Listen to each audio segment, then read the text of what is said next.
कृष्ण भावना भावित कर्म। अर्जुन ने कहा, हे कृष्ण, पहले आप मुझसे कर्म त्यागने के लिए कहते हैं और फिर भक्ति पूर्वक कर्म करने का आदेश देते हैं। क्या आप कृपा करके निश्चित रूप से मुझे बताएंगे इन दोनों में कौन अधिक लाभप्रद है? श्री भगवान ने उत्तर दिया, मुक्ति के लिए तो कर्म का परित्याग तथा भक्ति भय कर्म दोनों ही उत्तम है, किंतु इन दोनों में से कर्म के परित्याग से भक्ति युक्त कर्म श्रेष्ठ है। जो पुरुष ना तो कर्म फलों से घृणा करता है और ना कर्म फल की इच्छा करता है, वह नित्य सन्यासी जाना जाता है। हे महाबाहु अर्जुन, ऐसा मनुष्य समस्त द्वंद्वों से रहित होकर वह बंधन को पार कर पूर्णतः मुक्त हो जाता है। विज्ञानी ही भक्ति कर्मयोग को भौतिक जगत के विश्लेषणात्मक अध्ययन से भिन्न कहते हैं। जो वस्तुतः ज्ञानी है, वे कहते हैं कि जो इनमें से किसी एक मार्ग का भली भांति अनुसरण करता है, वे दोनों के फल प्राप्त कर लेता है।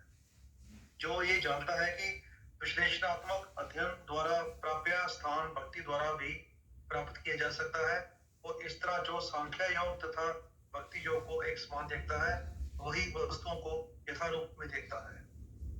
भक्ति में लगे बिना केवल समस्त कर्मों का परित्याग करने से कोई सुखी नहीं बन सकता, किंतु भक्ति में लगा हुआ विचारवान व्यक्ति शीघ्र ही परमेश्वर को प्राप्त कर सकता है। ये 6 श्लोक मुझे कह रहे थे। थैंक यू प्रभु जी। हाँ प्रभु। उषा माता जी, आप बाकी 6 पढ़ लो। हाँ सर।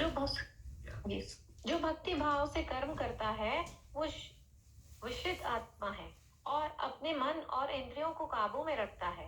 वो सभी को प्यारा होता है और सब लोग उससे प्यारे होते हैं। ऐसा इंसान कर्म करता हुआ भी कभी नहीं बंधता। देवे भाव से युक्त पुरुष देखते सुनते छूते हुए, सूंघते खाते चलते फिरते सोते और सांस लेते हुए भी अपने इंद्र में यही मानता है कि हकीकत में वो कुछ भी नहीं करता। बोलते त्यागते सुनते हुए और आंखों को खोलते बंद करते हुए भी वो हमेशा जानता है कि इंद्रियां ही अपने विषय में मसरूफ हैं और वो उनसे जुदा है। जो मनुष्य कर्म फलों को परमेश्वर को समर्पित करके मोह के बगैर अपना कर्म करता है, वो पाप कर्मों से उसी तरह बचा रहता है जिस तरह कमल पितृ जल में रहते हुए जल उसे छूता नहीं। योगी जिन आसक्ति रहित होकर शरीर मन बुद्धि और इंद्रियों के जरिए भी सिर्फ शुद्धि के लिए कर्म करते हैं, साबित कदम भक्त शुद्ध शांति प्राप्त करता है, क्योंकि सारे कर्म फल मुझे अर्पित कर देता है। लेकिन जो इंसान भगवान से युक्त नहीं है, वो अपने कर्म के फल की इच्छा रखता है। वो कर्म के बंधन में फंस जाता है। जब शरीरधारी जीव आत्मा अपनी प्रकृति को काबू में कर लेती है और मन से सारे कर्मों का त्याग कर देती है, तब वो 9 दरवाजों वाले नगर भौतिक शरीर में बिना कुछ किए कराए सुख पूर्वक रहती है। माता जी, सीमा माता जी, आप यहाँ से 19 तक पढ़ लें। ओके प्रभु जी। शरीर रूपी नगर का स्वामी देहधारी जीवात्मा न तो कर्म का सृजन करता है, न लोगों को कर्म कराने के लिए प्रेरित करता है, न ही कर्म फल की रचना करता है। यह सब तो प्रकृति के गुणों द्वारा ही किया जाता है। परमेश्वर न तो किसी के पापों को ग्रहण करते हैं न पुण्य को, किंतु सारे देहधारी जीव उस अज्ञान के कारण मोहग्रस्त रहते हैं जो अनेक वास्तविक ज्ञान को आच्छादित किए रहता है।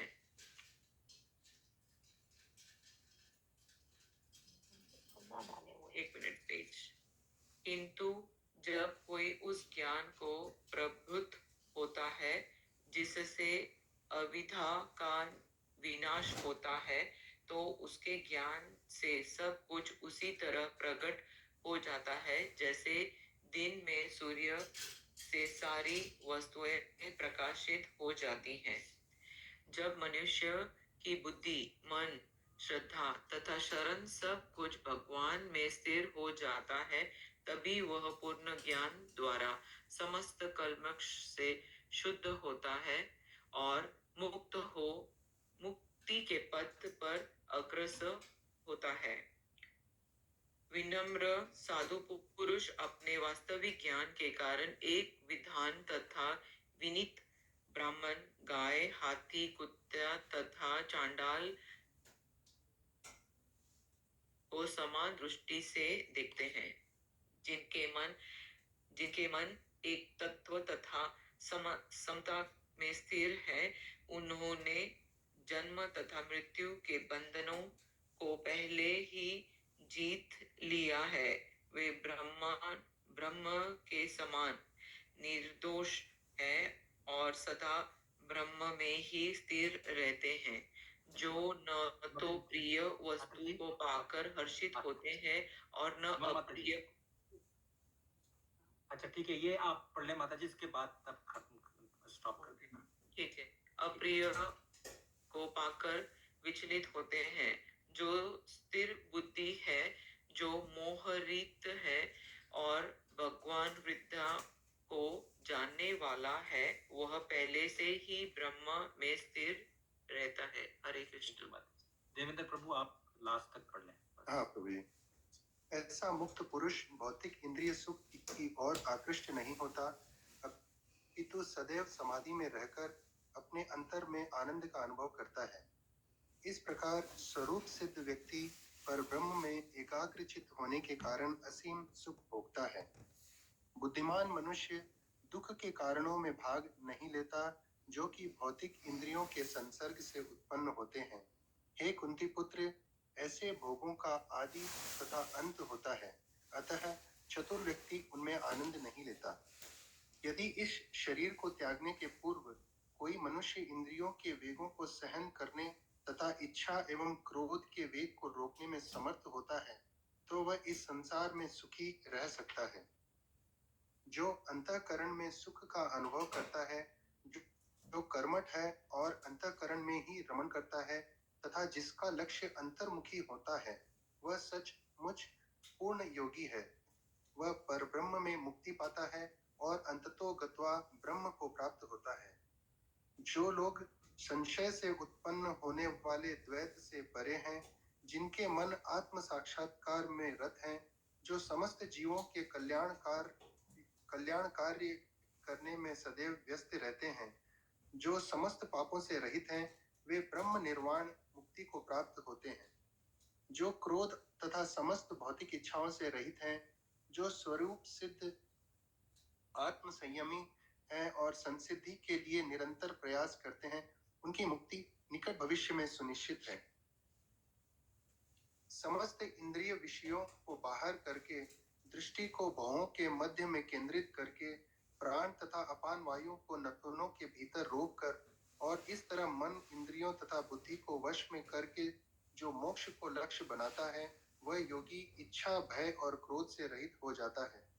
जो निरंतर इस अवस्था में रहता है, वह अवश्य ही मुक्त है। जो मुझे समस्त यज्ञों तथा तपस्याओं का परम भोक्ता, समस्त लोकों तथा देवताओं का परमेश्वर एवं समस्त जीवों का उपकारी एवं हितैषी जानकर मेरे भावनामृत से पूर्ण पुरुष भौतिक दुखों से शांति लाभ करता है। इस प्रकार श्रीमद् भगवत गीता के 5वें अध्याय कर्म योग कृष्ण भावना भावित कर्म का भक्ति वेदांत तात्पर्य पूर्ण हुआ।